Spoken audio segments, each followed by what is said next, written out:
impeachment proceeding. And Congress then says, well, we're going to start jailing those witnesses if they don't testify. And what does Nixon do? He backs down and lets them testify.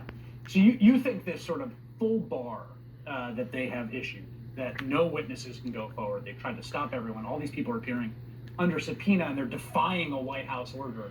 You think that's even more severe, more egregious and abusive of his office and the cover-up than what Nixon did? Oh, yeah, absolutely. No question about it. I think what is going on right now is a fundamental betrayal of everything the Constitution is about. What the president is saying is, I can't be indicted, like you were saying in your monologue.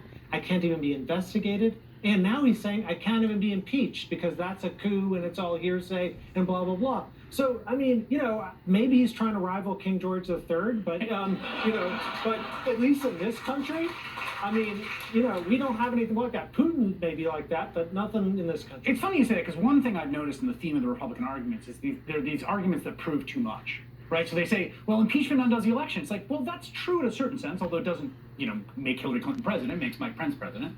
But that's also true of any impeachment, and if you think that's wrong, then it shouldn't be in the Constitution, right? Exactly. When I wrote the book, I just used this very simple thing called the yardstick rule, which is just how I try and live my life, and it's how we teach law students, which is just flip the parties and ask yourself, if this were President Obama who'd done this stuff, who'd stonewalled Congress, or if this were President Obama who tried to do a secret deal with a foreign government to get information on his rival, would you be clamoring for impeachment? I don't know how they can look in the mirror and say anything else.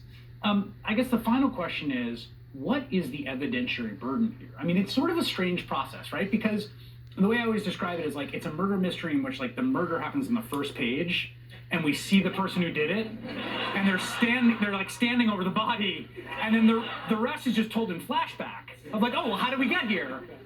The evidentiary burden has been met at a certain level. How do you understand the case that's being built here in that context? I mean, it's more than met. It's it's conceded all. Right, it's conceded, right. Right. I mean, at this point, Trump has tried so many different defenses. All of them have completely fallen apart. So I think really the only question is, okay, I did it. Is it enough to remove me from office? And that's where I go back to the founders, because the founders didn't believe in impeachment. Oh, they weren't sure about putting impeachment in the Constitution. People like Elbridge Gerry and Gouverneur Morris. And what they said, what Ben Franklyn said in response is, imagine a circumstance in which a sitting president, goes and gets help from a foreign government to win his re-election. That's their example. That's a Franklin example in the Constitutional Convention. And then they changed the Constitution's draft and put it in. This is all. Imagine if somewhere there's a guy named Zelensky, and there's a thing called a telephone, and I mean, it is remarkable, both the wisdom of our founders, but also just the corrupt lawlessness of this president, who's done something so fundamentally that betrays everything our founders thought the president was about. That's what this impeachment proceeding is about ultimately, is restoring dignity and respect for the Constitution. All right, Neal Katyal.